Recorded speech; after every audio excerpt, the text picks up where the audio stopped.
पिपरा घाट के त्रिवेणी संगम पर कार्तिक पूर्णिमा के पावन अवसर पर लाखों लोगों ने लगाई श्रद्धा की डुबकी।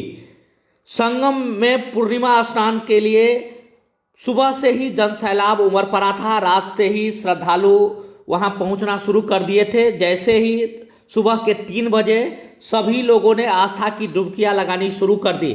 उत्तर बिहार के पिपरा घाट के त्रिवेणी संगम में कार्तिक पूर्णिमा का पावन अवसर पर स्नान की वर्षों पुरानी परंपरा रही है।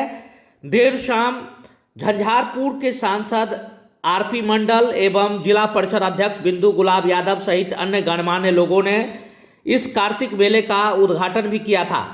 श्रद्धालुओं की सुरक्षा के मद्देनजर संगम के घाटों पर पुख्ता प्रबंध किए गए हैं। एसडीआरएफ की कई टीमें जगह जगह मोटर बोट के माध्यम से निगरानी रख रही है। इसके अलावा मजिस्ट्रेट की मौजूदगी में ड्रोन, सीसीटीवी, सुरक्षा बल और वॉलेंटियर की भी पूरी तरह से तैनाती की गई है। कहीं भी गहरे पानी में श्रद्धालु प्रवेश नहीं कर पाए, इसके लिए कई मोटर बोट के माध्यम से चारों तरफ भ्रमण किया जा रहा है। कार्तिक पूर्णिमा स्नान को लेकर यूपी, बंगाल, झारखंड, नेपाल सहित विभिन्न प्रांतों के लोग भी यहां पहुंचते हैं। ढोल और मृदंग के थाप पर झूमते नाचते भक्तों की टोलियां भी कमला स्नान के लिए आती हैं। संगम स्नान के साथ हर माह से कल्पवास में भी तीर्थयालु यहां पर पहुंचकर श्रद्धा पूर्वक कमला नदी में स्नान करते हैं। आप देख सकते हैं कि सुबह से ही हजारों श्रद्धालुओं का जुटान हो रहा है। सभी लोग आस्था की डुबकी लगाकर अपने अपने घर को भी विदा हो रहे हैं।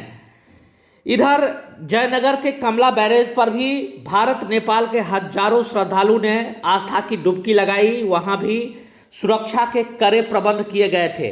कुल मिलाकर सुबह से ही जश्नुमा माहौल है। इस ठंड में भी लाखों श्रद्धालु कमला नदी के तट पर पहुंचकर अपने श्रद्धा की डुबकी लगाई और पूजा पाठ की। इस दौरान पिपरा घाट पुल के समीप मेले का भी आयोजन किया गया है, जिसमें लाखों लोगों के पहुंचने की संभावना रहती है। सुबह से लेकर देर शाम तक इस मेले का आयोजन चलेगा। इधर अभी भी संगम तट पर स्नान करने की प्रक्रिया जारी है। इधर एसडीआरएफ की टीम पूरी मुस्तैदी के साथ दोनों